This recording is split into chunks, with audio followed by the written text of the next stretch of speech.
Hello guys, welcome to Horror Theater Recapped. Hope you all will be doing well. The movie we are discussing today is called Satan's Slaves. Satan's Slaves is a 2017 Indonesian gothic horror film written and directed by Joko Anwar. It is a loose remake prequel to the 1980 film of the same name. The story follows a family who are haunted by the death of their mother, who dies after being bedridden for 3 years from a strange and debilitating illness. Before we get into the video, please do consider to subscribe to my channel and press the bell icon to stay notified about all my upcoming recaps. Let's get into the video without any further delay. The film focuses on a struggling family living in the countryside in 1981.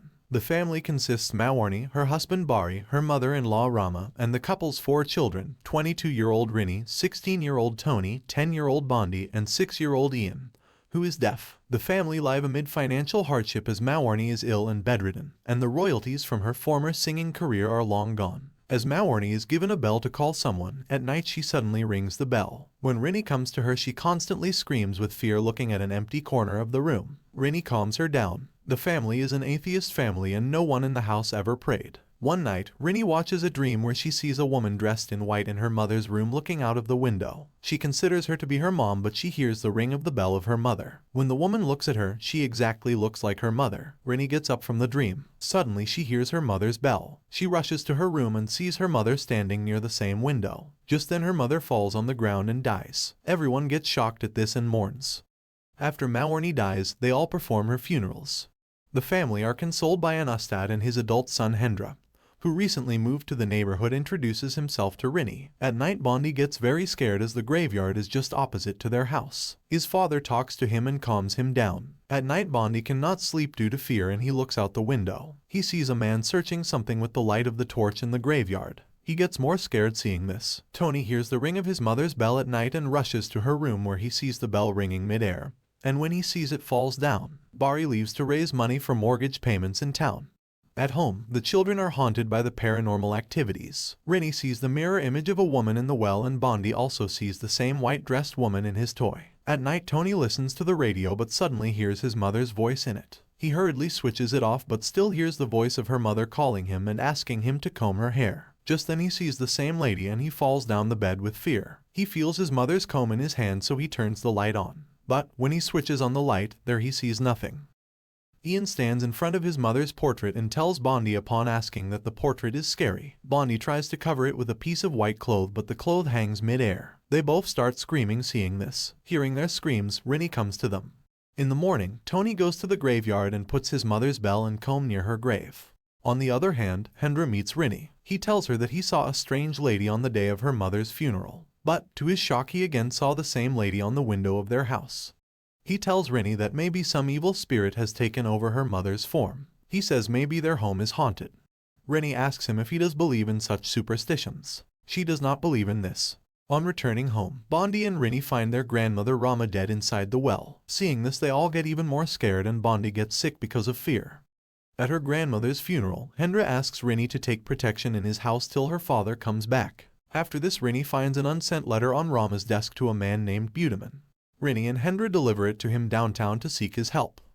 Budaman, an occult writer, reveals that he and Rama were childhood friends and wanted to marry each other, but she had to marry his friend instead. He also reveals that when Bari was going to marry Mawarni, Rama did not approve due to Mawarni's singing career, as it was not a respectable career at that time, and indications of Mawarni's infertility, as Mawarni did not conceive in many early years of her marriage. But after many years, she suddenly conceived. When she conceived, Rama feared that she prayed to Satan for the children instead of God. Rini does not believe in him, but Budaman gives Rini his article about a fertility cult of Satan worshippers that target barren women who want to have children, with the caveat that the last child be surrendered voluntarily in 7 years. He tells them that you will understand it after reading this.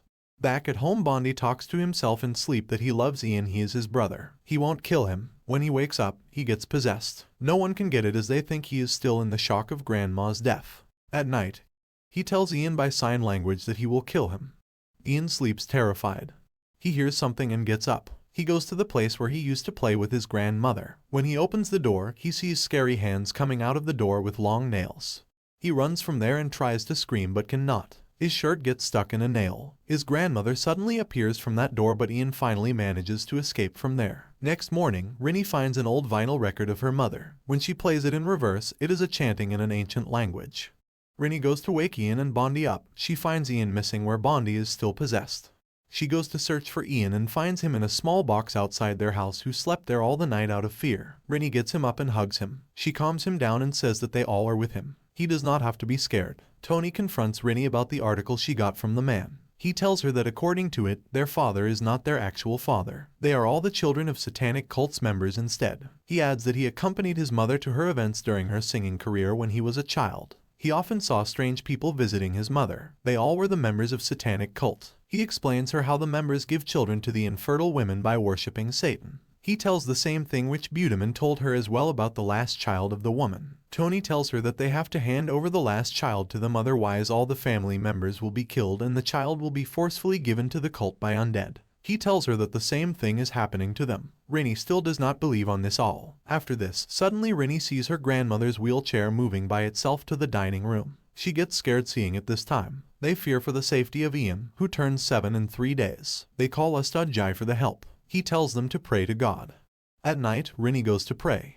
Just then, her mother's ghost haunts her and she runs to the Ustad Jai's house with the whole family for hostage.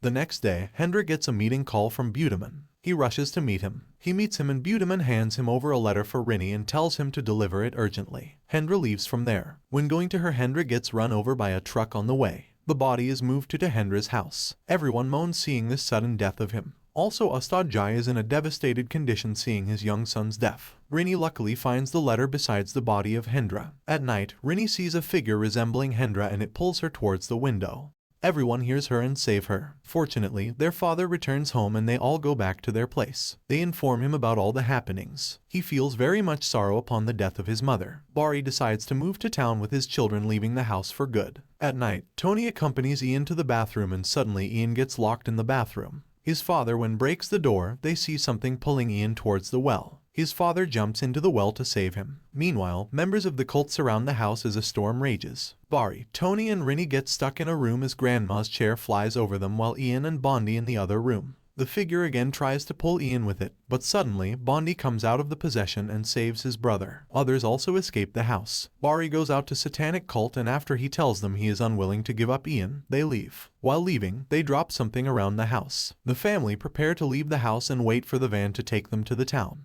Ustad Jai also stays there with them. Rinny finds some beans outside the house which were thrown by the cult and finds them suspicious. Just then she remembers the letter sent to her from Budeman. She rushes to read it. The moving van fails to show up the next day, forcing the family to stay another night, with the Ustad keeping watch. Rinny finally opens Budeman's letter, which explains that the last child will be taken by the cult because they are Satan's own child. It also explains that the cultists' arrival the night before was simply to mark the house for the undead, who will pick up the child. Rinny tells Tony that in order to protect her last child, their mother played a trick by getting pregnant before her last child could reach the age of 7. But unfortunately, the satanic cult discovered her trick and cursed her with that sickness. Also, the figure trying to kill Ian was their grandma trying to save her family.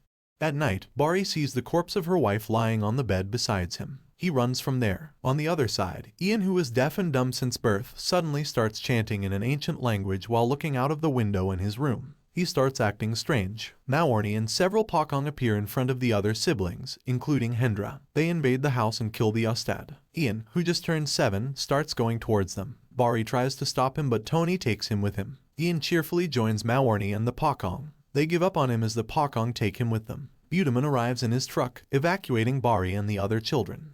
1 year later, Bari and his family live in an apartment in town. They have started their new life. A woman named Dharmana, who is their neighbor, comes over bringing food. When she returns to her apartment, she reports to her husband, who says they must make sure the family never leave. They are revealed to be the members of the cult as their apartment is filled with the supply of beans. Dharmana says it is time for another harvest and her husband tells her to be patient. Is this the foretelling of the new troubles of Rinny's family? What do you think about it? Tell your opinions in the comments section. The video ends with it. Hope you guys enjoyed it. If you did, please hit the like button and don't forget to subscribe to my channel and press the bell icon to stay notified about all my upcoming recaps. See you until then. Thanks for watching.